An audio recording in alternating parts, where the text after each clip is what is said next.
6장, 출애굽기 6장 2절에서 13절까지 말씀입니다. 구약 성경 93면에 있습니다. 출애굽기 6장 다 찾으시면 제가 2절, 여러분 3절, 그렇게 13절까지 교독하겠습니다. 제가 2절 읽겠습니다. 하나님이 모세에게 말씀하여 이르시되 나는 여호와이니라. 내가 아브라함과 이삭과 야곱에게 전능의 하나님으로 나타났으나 나의 이름을 여호와로는 그들에게 알리지 아니하였고 가나안 땅 곧 그들이 거류하는 땅을 그들에게 주기로 그들과 언약하였더니 이제 애굽 사람이 종으로 삼은 이스라엘 자손의 신음 소리를 내가 듣고 나의 언약을 기억하노라. 그러므로 이스라엘 자손에게 말하기를 나는 여호와라. 내가 애굽 사람의 모든 무거운 짐 밑에서 너희를 빼내며 그들의 노역에서 너희를 건지며 편팔과 여러 큰 심판으로서 너희를 속량하여 너희를 내 백성으로 삼고 나는 너희의 하나님이 되리니 나는 애굽 사람의 무거운 짐 밑에서 너희를 빼낸 너희의 하나님 여호와인 줄 너희가 알지라. 내가 아브라함과 이삭과 야곱에게 주기로 맹세한 땅으로 너희를 인도하고 그 땅을 너희에게 주어 기업을 삼게 하리라. 나는 여호와라 하셨다 하라. 모세가 이와 같이 이스라엘 자손에게 전하나 그들이 마음의 상함과 가혹한 노역으로 말미암아 모세의 말을 듣지 아니하였더라. 여호와께서 모세에게 말씀하여 이르시되 들어가서 애굽 왕 바로에게 말하여 이스라엘 자손을 그 땅에서 내보내게 하라. 모세가 여호와 앞에 아뢰어 이르되 이스라엘 자손도 내 말을 듣지 아니하였거든 바로가 어찌 들으리까? 나는 입이 둔한 자니이다. 여호와께서 모세와 아론에게 말씀하사 그들로 이스라엘 자손과 애굽 왕 바로에게 명령을 전하고 이스라엘 자손을 애굽 땅에서 인도하여 내게 하시니라. 아멘. 오늘 말씀을 전할 목사님은 우리 아마 예전에 저희 교구도 여러 해 하신 거로 알고 있는데 우리 수원 꿈꾸는 교회 조훈 목사님입니다. 우리 조훈 목사님 이름이 참 조훈 목사님입니다. 사실 이제 제가 참 하나님의 섭리에 좀 놀라는 것은요, 김용윤 목사님이 출애굽기 했거든요. 그래서 우리 조훈 목사님 무슨 말씀을 전할까 이렇게 알아보니까 또 출애굽기예요. 그래서 조훈 목사님이 이미 강사들끼리 서로 얘기해가지고 이상훈 목사는 출애굽기를 전할 마음이 없는데 그냥 출애굽기 전하라고 그렇게 무슨 본문을 전할지 아직 잘 모르겠는데 그렇게 우리 강사분들이 마치 이렇게 이제 나눌 은혜를 같이 준비한 것 같아서 참 그게 참 감사한 한 주였던 것 같습니다. 우리 조훈 목사님 나오셔서 귀한 말씀 전해 주실 텐데 우리 뜨겁게 환영하시면 좋겠습니다.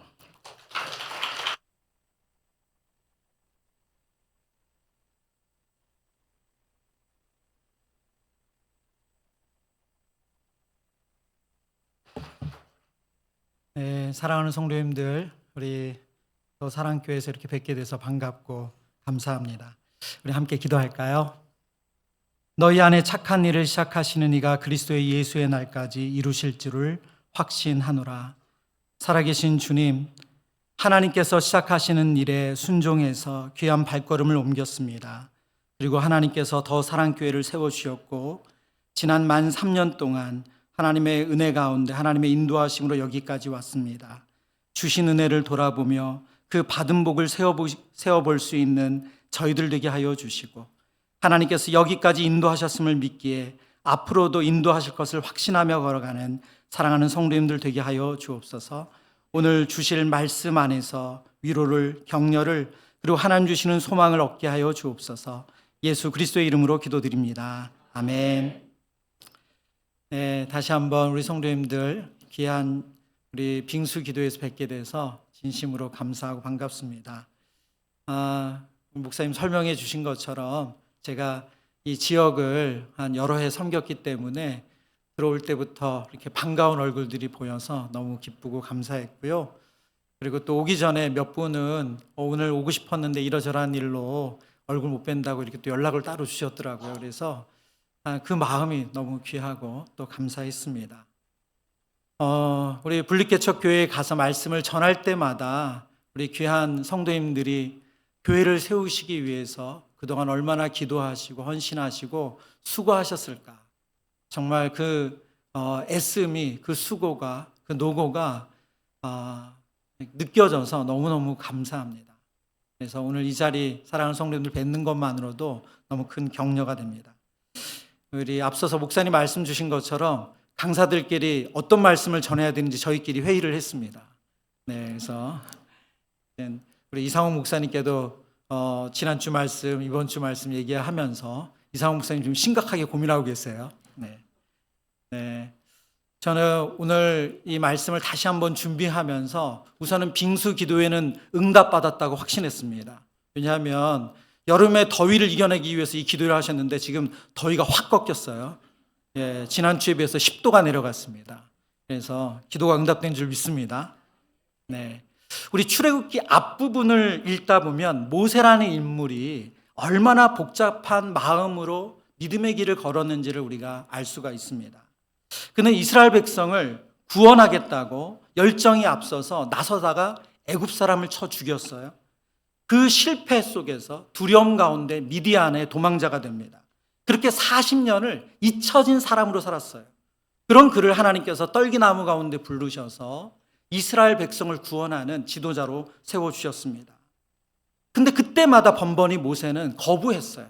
하나님, 전 자격이 안 됩니다. 제가 누구에게 이스라엘 백성들을 제가 구원할 수 있습니까? 제가 모세 앞에 설 수 있습니까? 저는 입이 둔하고 입이 뻣뻣하고 저는 말을 잘 못합니다. 여러분이 출애굽기 앞부분을 다 읽어보시면 하나님께서 모세를 콜링하시는데 모세가 5번을 거절해요. 1번도 아니고 2번도 아니고 3번도 아니고 무려 5번을 거절합니다. 그러나 하나님께서 끝까지 그를 설득하셨고 결국 모세는 하나님의 부르심에 순종해서 애굽으로 나아가죠. 그리고 마침내 바로 왕 앞에 섭니다. 바로 앞에 서죠. 그리고 하나님께서 그의 입에 주신 말씀을 그대로 전합니다. 내 백성을 보내라. 여러분, 지금도 우리가 대통령이나 어떤 절대 권력자 앞에 서는 것 자체가 두려운 일이고 긴장되는 일이잖아요. 그런데 수세기를, 수천 년을 넘어가서 그런 봉건 사회에서 이런 이야기를 한다는 것은 자신의 목을 내놓고 하는 일이죠. 모세가 그렇게 용기 내서 믿음으로 첫 발을 내딛었습니다. 그러면 하나님께 5번이나 거절하고 순종해서 내딛었으면 하나님께서 모세의 마음, 이 바로의 마음을 움직여 주셔야 되는 거 아니에요? 하지만 예상과는 너무 달랐죠. 바로는 완강하게 거부합니다. 오히려 백성들의 이 노역을 더 배가시켰어요. 그들이 만드는 벽돌을 만들 집을 주지 않아서 고통스럽게 만들었습니다. 상황은 더 좋아지지 않았고 이스라엘 백성들은 모세를, 하나님을 원망합니다. 내가 우리를 더 괴롭게 만들었다. 하나님의 말씀에 순종했는데 상황이 좋아지기는커녕 더 어려워졌어요. 사람들에게 오해를 받고 모세는 낙심합니다. 그래서 출애굽기 5장 22절에 보면 모세가 하나님 앞에 이렇게 부르짖어요. 주여, 어찌하여 이 백성이 학대를 당하게 하셨나이까? 왜 저를 보내셨나이까? 무슨 말이에요? 하나님, 저 이거 보여주시려고 저를 부르셨어요? 저 순종했잖아요. 그럼 하나님 도와주셔야 되는 거 아니에요? 하나님, 어떻게 이런 열매가 있습니까? 어떻게 이런 결과가 있습니까? 낙심 가운데 모세가 하나님께 간절히 부르짖습니다. 그러나 본문 이 출애굽기 5장 후반부에 나오는 모세의 이 기도 가운데는 하나님을 떠나는 기도가 아니라 하나님께, 하나님 어떻게 합니까? 이제 믿음으로 하나님께 부르짖는 기도예요. 지난 빙수기도회 강사로 오신 지난주 김용인 목사님 말씀 가운데 간증을 들었습니다. 목사님이 어떻게 신학을 시작하게 되셨는지. 정말 저도 자세히 몰랐는데 그렇게까지 자세한 얘기 처음 들었어요. 군 생활 하시면서 우리 좋은 목사님을 만나셨고 외적 소명을 받아서 26에 이제 다시, 아니죠, 외적 소명을 받고 신학교를 가기로 결단했는데, 그리고 학사를 그럼 마쳐야 되잖아요. 신대원을 가야 되니까. 그런데 학부로 다시 복구가 안 되신다는 얘기를 들었습니다. 그렇죠. 아니, 하나님께서 그렇게 마음에 콜링을 주시고 그 어려운 결단을 했으면 하나님 길을 열어주시면 좋겠는데 그 길을 열어주시지 않아서 너무 낙심했다는 간증을 들었습니다. 저는 더 놀라운 건 목사님께서 26세 수능 보라는 권면을 듣고 수능을 보셨다는데 더 놀랐어요. 네, 물론 사연 없는 목회자가 없지만 김영민 목사님의 간증을 들으면서 목사님 더 새롭게 또 보이더라고요. 근데 여러분, 오늘 본문의 모세의 이야기나 김영윤 목사님의 간증이나 우리가 이것을 아주 특별한 이야기로 규정한다면 우리는 성경을 통해서 말씀하시는 영적인 교훈을 잃어버릴 수 있습니다. 왜냐하면 이 이야기는 모두 우리의 이야기이기 때문에 그렇습니다. 하나님의 뜻을 깨닫고 순종했는데 우리의 기대와 생각과 다른 현실을 마주하게 되는 것. 여러분 그런 적 없으세요? 우리에게 종종 일어나는 일 아닙니까? 기도하며 결단했는데 오히려 문이 닫힐 때 하나님의 뜻대로 살기로 했는데 관계가 더 좋아질 것이라고 기대했는데 관계가 더 복잡해져요. 믿음으로 고백했는데 현실은 더 어려워집니다. 오늘 모세처럼 우리가 하나님께 이런 기도를 드리게 되죠. 하나님, 왜 이렇게까지 힘든가요? 하나님, 정말 나와 함께 하시는 거 맞습니까? 혹시 하나님 저를 잊으신 거는 아니신가요? 제가 하나님 뜻을 잘못 알았나요? 하나님 말씀에 순종했는데 삶이 더 힘들어지면 모세처럼 우리도 마음이 무너지며 이런 의문을 갖게 됩니다. 오늘 본문을 우리가 묵상하는 이유는 여기에 있습니다. 바로 그때 하나님 낙심한 우리를 정죄하지 않으시고 우리를 격려해 주신다는 거예요. 그 정직한 기도, 어떻게 보면 원망이 담겨 있는 것 같은 그 기도에 하나님은 격려로 응답해 주십니다. 오늘 우리가 함께 보게 될 출애굽기 6장은 낙심 속에 무너진 모세를 향한 하나님의 응답입니다. 하나님 이렇게 말씀하시죠. 이제 내가 보게 될 것이다. 나는 여호와다. 오늘 이 자리 가운데 계신 우리 성도님들 가운데 마음이 지치고 기대했던 길이 막히고 기도에도 아무 일이 일어나지 않는 것처럼 느껴지시는 분이 계시다면, 정말 오랫동안 기도해왔는데 이 영역은 아무런 변화가 일어나지 않는 것 같은 그런 낙심한 마음, 그 절망이 있으시다면 오늘 이 말씀이 우리 사랑하는 성도님들 향한 하나님의 격려가 되기를 축복합니다. 오늘 우리는 하나님께서 낙심한 자에게 어떻게 다가오시는지, 그리고 그분이 어떻게 이 약속을 이루어 가시는지를 확인하게 됩니다. 첫 번째, 하나님 어떻게 우리를 격려하시는가? 존재로 격려하시는 하나님을 만나게 돼요. 하나님 어떻게 격려하신다고요? 존재로 우리를 격려하세요. 하나님께서 낙심한 모세에게 가장 먼저 하신 말씀이 오늘 2절의 말씀인데요, 한 번 더 우리 같이 읽겠습니다. 2절입니다. 하나님이 모세에게 말씀하여 이르시되 나는 여호와이니라. 이 말씀은 단순히 하나님께서 지금 자신 누구인지 알려주는 정도가 아닙니다. 모세야, 지금 상황이 어떻든지 간에 내가 누구인지 기억하라고 말씀하십니다. 출애굽기는 참 특별한 성경이거든요. 하나님이 스스로 자신을 계시해 주세요. 출애굽기 3장 14절에서 그 장면이 처음 나오고요, 그리고 오늘 6장에 또 등장합니다. 이스라엘 백성들은 지금 막다른 골목에 있습니다. 오랜 노예 생활, 게다가 모세가 바로에게 갔다가 온 후로 상황이 더 안 좋아졌어요. 백성들은 더 심한 고역에 시달리게 되고 모세는 백성들의 원망과 자신의 무력함 앞에 완전히 무너져 있습니다.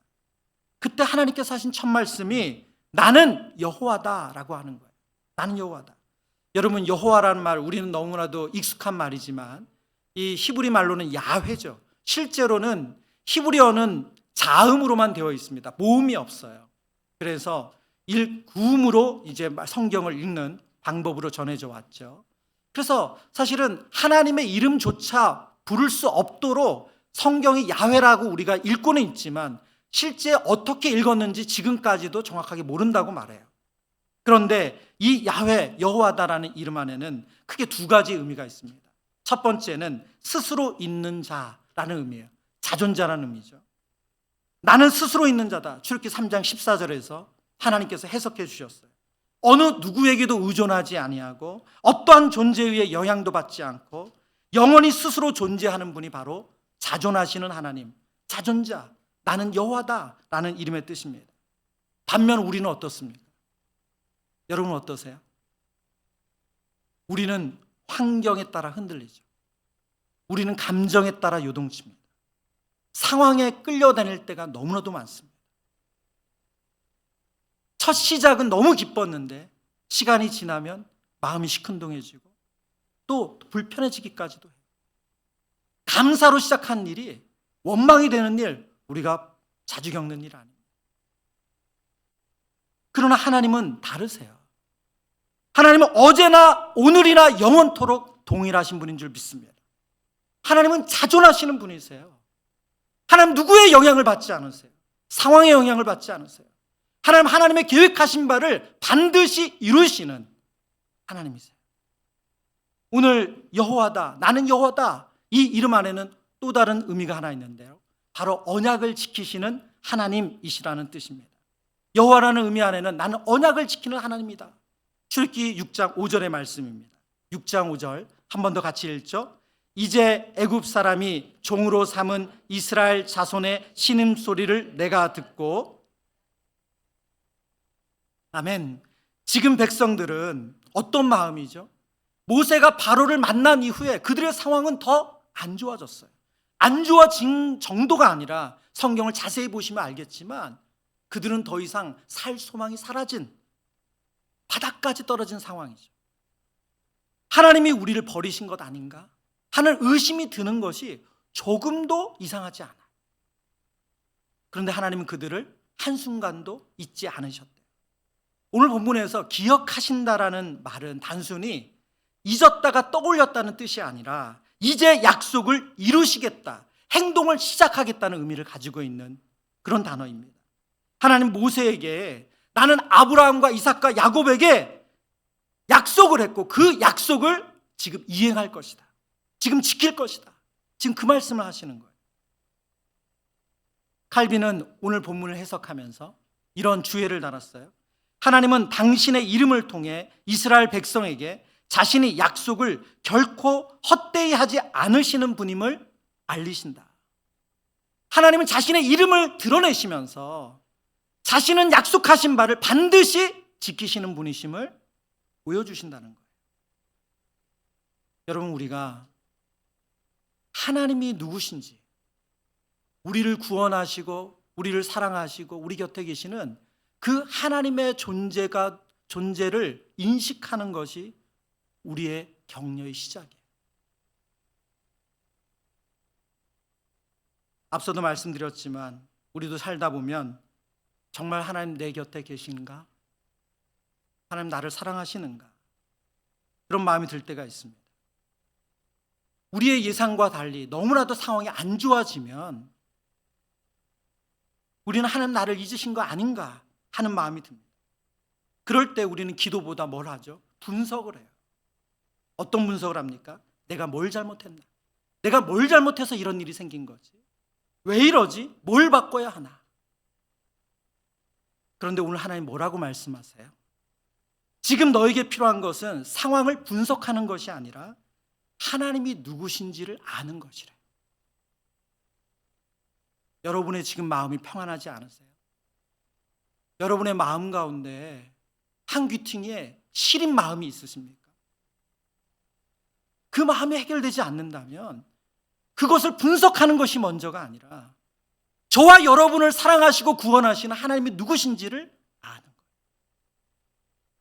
그 존재를 깨닫고 경험하는 거예요. 한 달여 전에 화요일이었습니다.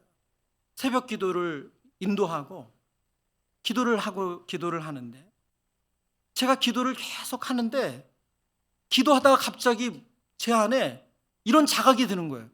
내가 지금 기도하고 있나 근심하고 있나? 내가 기도하고 있나 염려하고 있나? 이게 막 너무 헷갈리는 거예요. 하나님 이 문제는 어떻게 할까요? 하나님 이런 일을 어떻게 할까요? 계속 제 어떤 이런 상황들, 사역에 대한 고민들을 하나님께 기도하고 있는데 갑자기 제 머릿속에 내가 지금 기도하고 있는 건가? 근심하고 있는 건가? 여러분 그럴 때 없으세요? 갑자기 그런 자각이 들더라고요. 그러면서 그 기도를 멈췄어요. 그때 하나님께서 제 마음에 성령님을 통해서 그 어떤 문제와 상황 말고 정말 나에게 집중했으면 좋겠다. 하나님 그 마음을 주셨어요. 하나님 누구신지, 하나님 얼마나 크신 분인지, 하나님 어떤 사랑으로 날 대하고 계신지,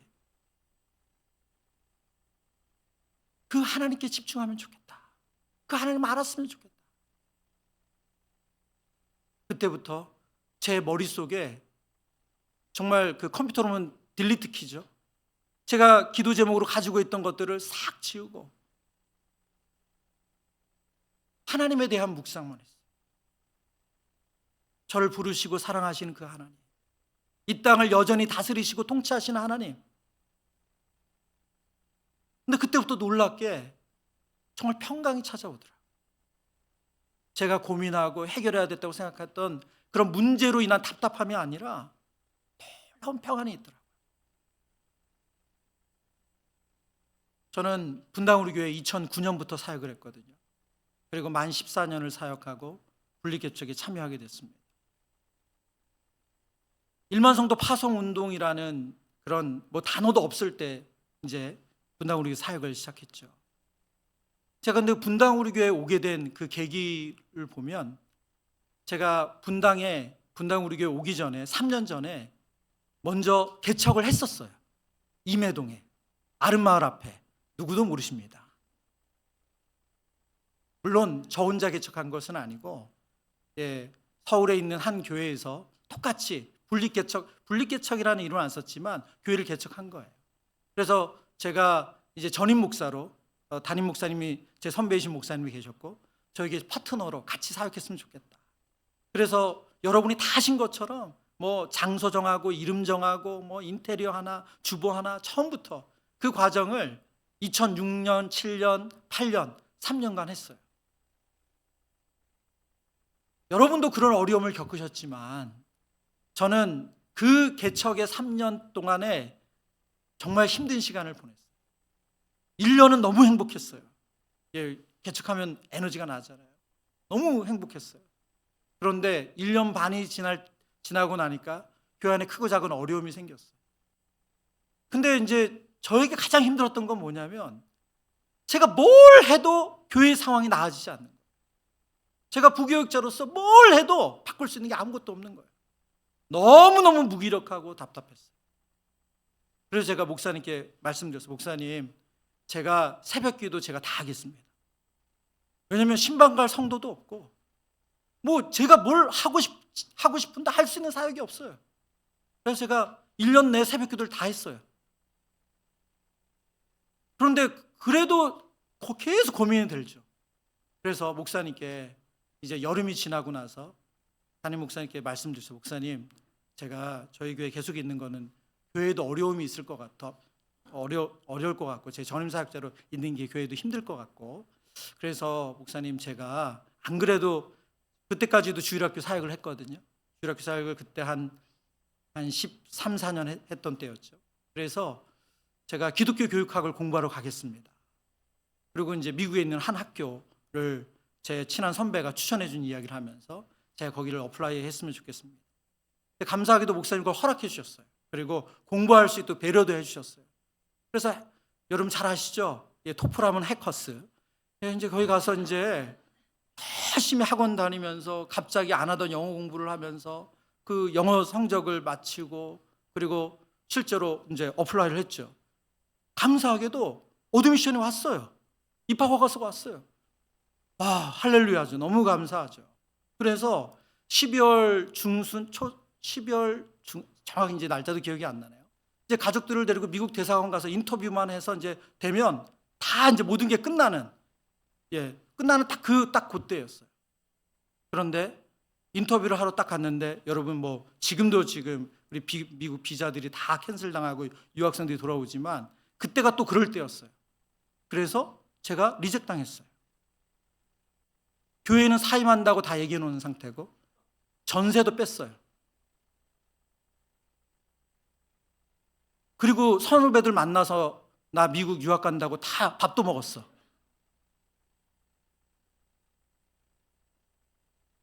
어떻게 해야 될지를 모르겠더라고요. 하나님, 저 어떡하죠? 하나님, 그러면 처음부터 입학 허가서가 안 오게 하시던지요. 이게 뭡니까 이게?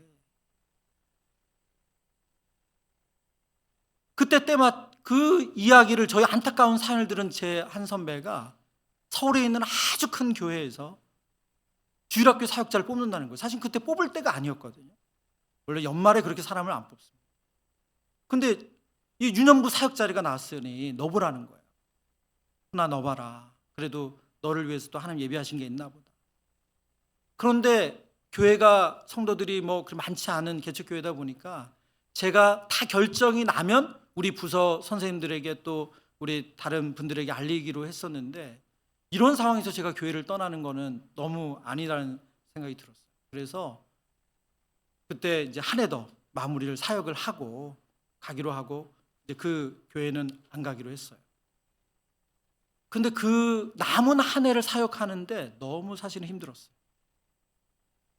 교회 상황은 좋지 않은데 전임 부교육자는 있어야 있고, 그러니 정말 사역을 하는 내내 가시방석에 앉아 있는 것 같았어요. 새벽마다 기도를 하면 기도가 안 나오고 정말 그 깊은 한숨, 촤, 그밖에 안 나오더라고요.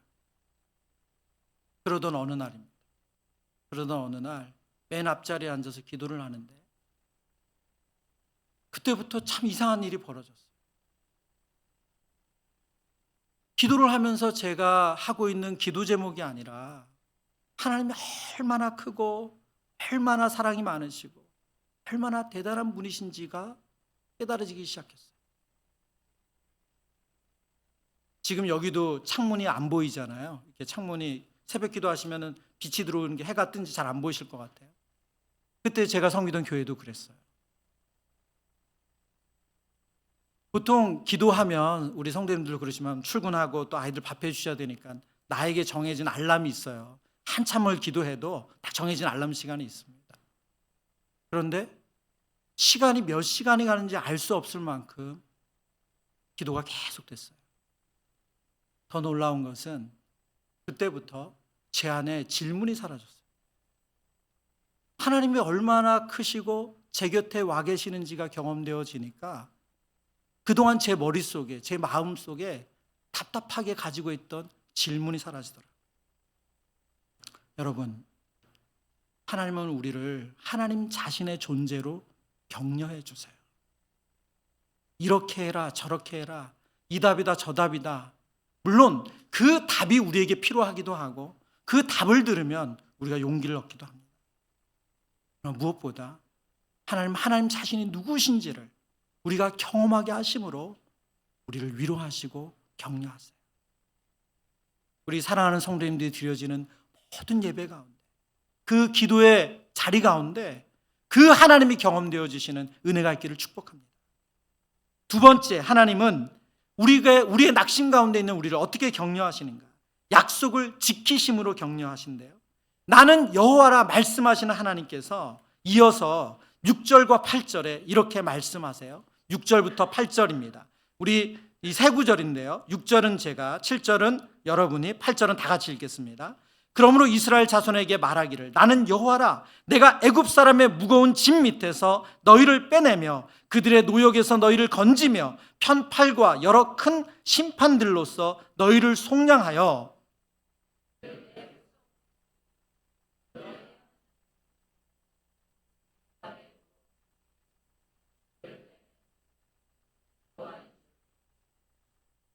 함께 읽습니다. 내가 아브라함과 이삭과 야곱에게 주기로 맹세한 땅으로 너희를 인도하고 그 땅을 너희에게 주어 기업을 삼게 하리라. 나는 여호와라 하셨다 하라. 아멘.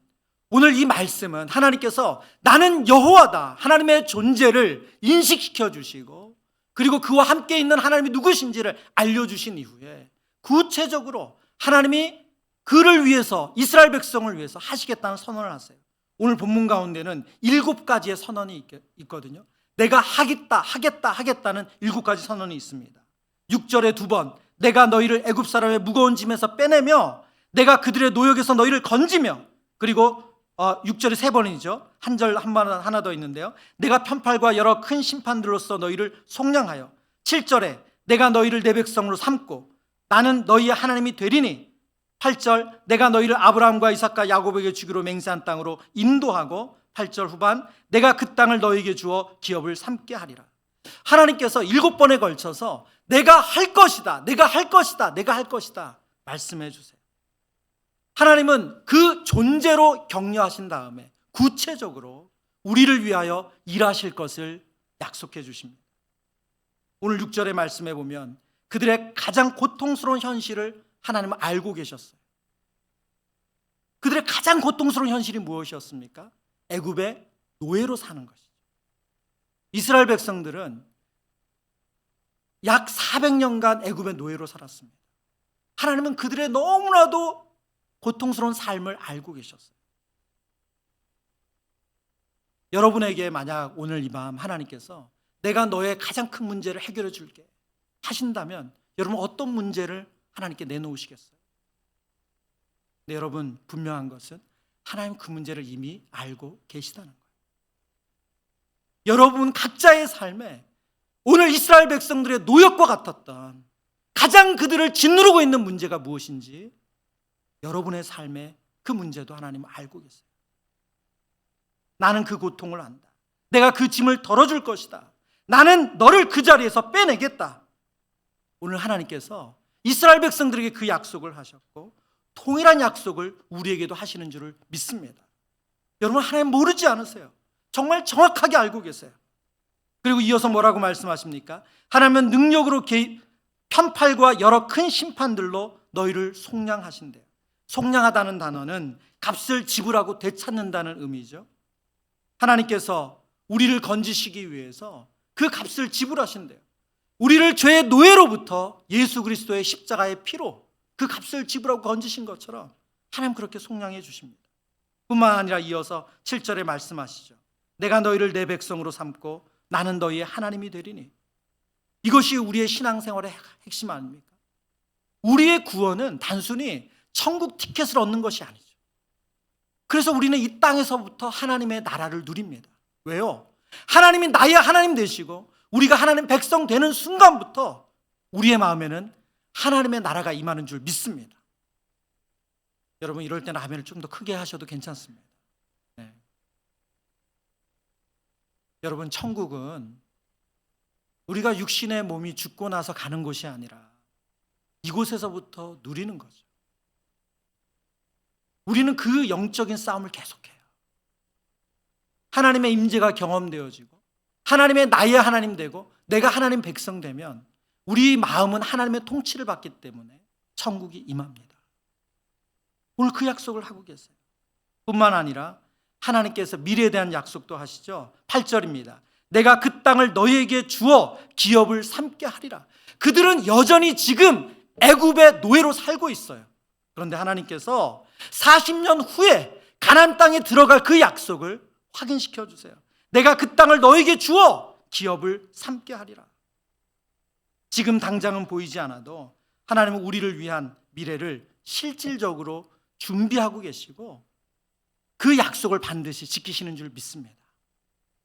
신방을 하다 보면 정말로 고통스러워하고 힘들어하는 우리 성도님들 만날 때가 있어요. 어떤 말로도 위로가 안 되는 그런 상황을 지나가는 성도님들이 계세요. 아무리 제가 그분을 공감하려고 해도 그분의 처한 상황에 가보지 않으면 그 마음을 알 수 없는 분들이 계세요. 그런데 제가 그분들에게 그 절망스러운 그 시간에 정말 그 죽고 싶은 마음으로 살아가는 그분에게 마지막에 말씀을 나누면서 이런 이야기를 꼭 드려요. 집사님, 형제님, 자매님, 우리 1년 후 이 시간에 하나님이 어떤 일을 하셨는지 꼭 확인합시다. 지금은 아무리 생각해도 답이 보이지 않고 어떤 일도 일어날 것 같지 않은데 1년 후 이 시간 우리 이날 만나서 밥 먹고 차 마시면서 하나님이 어떤 일을 하셨는지 우리 확인해 봅시다. 그리고 핸드폰에 알람을 설정합니다. 지금 제 핸드폰에 2026년 6월 23일 2시 반이라고 알람 되어 있어요. 그리고 기도 응답 확인이라고 되어 있습니다. 지금은 보이지 않아요. 지금은 뭐 나아질 것 같지가 않아요. 지금은 이 마음에 이 해결되지 않는 마음이 풀릴 것 같지가 않아요. 오늘 이스라엘 백성들 그러지 않았겠어요? 바로를 통해서 노역이 더 심하게 눌려있는 그들에게 가나안, 그들의 눈에 들어왔겠습니까? 그들의 귀에 들렸겠어요? 근데 하나님께서 그 미래의 소망으로 그들을 격려해 주세요. 여러분, 이 구원의 역사는 모세가 이끄는 것도 이스라엘 백성이 자격을 갖춘 결과도 아닙니다. 하나님이 시작하셨고 하나님께서 이루어 가시는 줄 믿습니다. 그리고 하나님은 그 약속을 반드시 지키세요.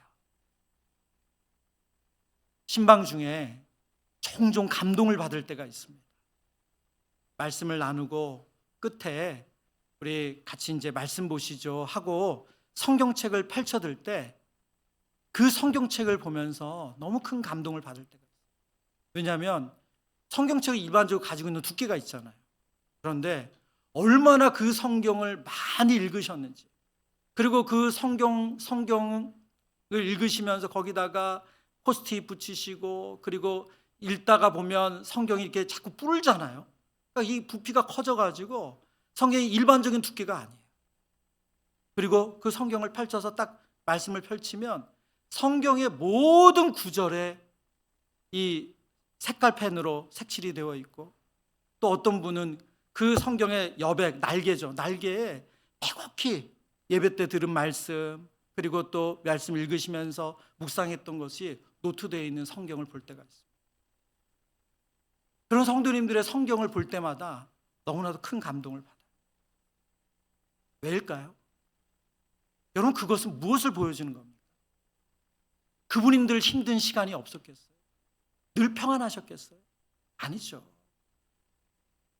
정말 너무나도 고통스럽고 울어도 해결되지 않는 밤이 있으셨을 거 아니에요. 근데 그 시간마다 뭘 찾으신 거예요? 뭘 붙잡으신 거예요? 하나님의 말씀을 붙잡으신 거죠. 그래서 읽고 또 읽고, 그래서 기도의 자리로 나가, 예배의 자리로 나가. 그래서 두툼해진 성경 어느 장을 펼쳐도 빼곡하게 적혀있는 그 성경, 그 하나님의 약속의 말씀을 붙잡고 계신 그 성경책을 볼 때 너무나도 큰 감동을 받습니다. 우리 사랑하는 성도님들, 하나님께서는 그 약속을 반드시 지키시는 분인 줄 믿습니다. 그리고 그 약속을 지키시는 하나님으로 인하여 격려를 받으시길 축복합니다. 세 번째, 하나님 우리를 어떻게 격려하시는가? 인내로 격려해 주세요. 하나님께서 모세에게 힘 있는 약속을 주셨어요. 내가 하겠다는 선언을 7번 하셨다고 하셨죠. 그런데 그 다음을 볼까요? 9절입니다. 9절. 모세가 이와 같이 이스라엘 자손에게 전하나 그들이 마음의 상함과 가혹한 노역으로 말미암아 모세의 말을 듣지 아니하였더라. 하나님께서 7번이나 확신 있게 다시 한번 약속의 말씀을 주셔서 모세가 낙심한 마음을 일으켜서 다시 이스라엘 백성들의 그 메시지를 전했어요. 그런데 이스라엘 백성들이 반응이 어땠다고요? 여전히 듣지 않았대요.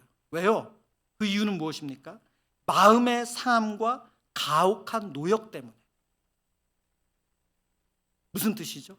지칠 대로 지쳤다는 거예요. 너무 마음이 지쳐서 어떤 이야기도 들리지 않는 상태인 거죠. 그런데 이것이 이스라엘 백성에게서 끝나는 것이 아니라 12절을 볼까요? 12절 같이 읽습니다.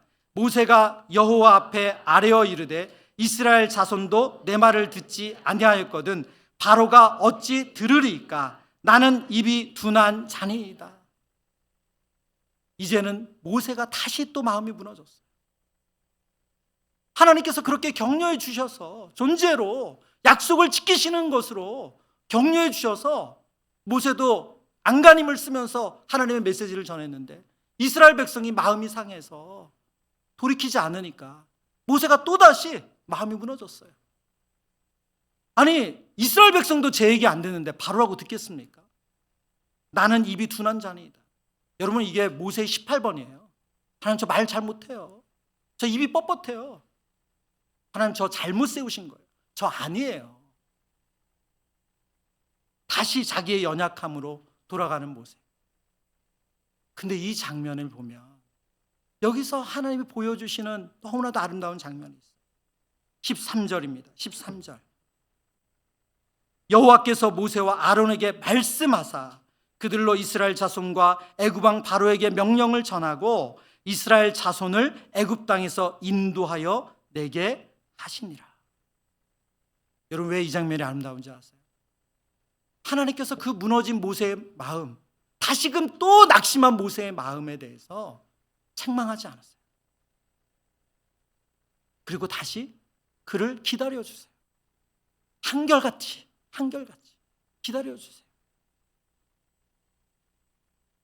모세에게 영향을 받지 않으세요. 하나님 조금도 주춤거리지 않으시고 동일한 마음으로 모세를 기다려주세요.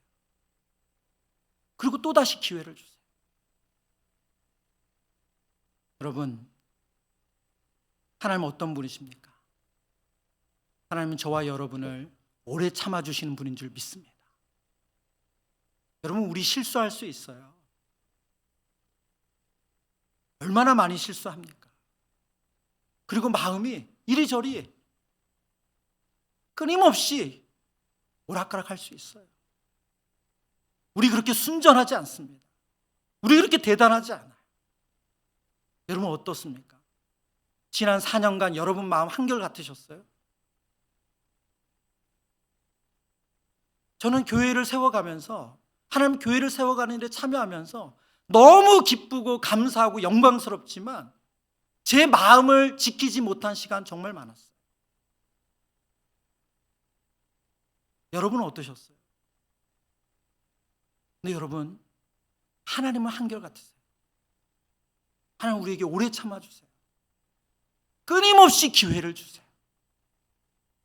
끊임없이 사랑하시고 용서하시고 소망을 주시고 기회를 주세요. 우리에게 인내로 우리를 격려해 주세요. 말씀을 정리합니다. 우리의 마음이 낙심할 때가 있습니다. 하나님의 뜻을 알고 그 뜻에 순종해서 나아가지만 우리가 생각하는 것처럼 그렇게 핑크빛 미래가 아닐 일들이 너무 많아요. 교회 사역에서도, 우리의 가정사에서도, 우리의 건강의 문제 앞에서도 그런 일들은 비일비재합니다. 그런 우리를 너무나도 잘 아시는 하나님께서 우리를 그때마다 격려해 주세요. 어떻게 격려하신다고요? 존재로 우리를 격려해 주세요. 하나님의 하나님 되심을 경험케 하심으로 우리를 격려해 주십니다. 이 격려를 받으시길 축원합니다. 두 번째, 하나님은 그 약속을 확인시켜 주시고 그 약속을 이루어 가심을 보여주세요. 약속을 지키심으로 우리를 격려해 주세요.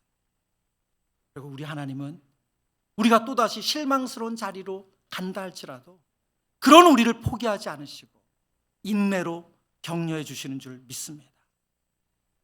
빙수기도에 오신 우리 사랑하는 더 사랑교회 성도 여러분, 우리 사랑하는 성도님들, 오늘 이 자리에 계시다는 것이 하나님이 함께 하시다는 그 은혜 안에 거하신다는 것이고 하나님이 여러분과 동행하시는 줄 믿습니다.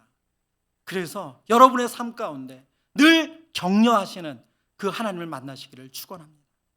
우리 말씀을 생각하며 함께 찬양하기를 원하는데요. 나는 믿는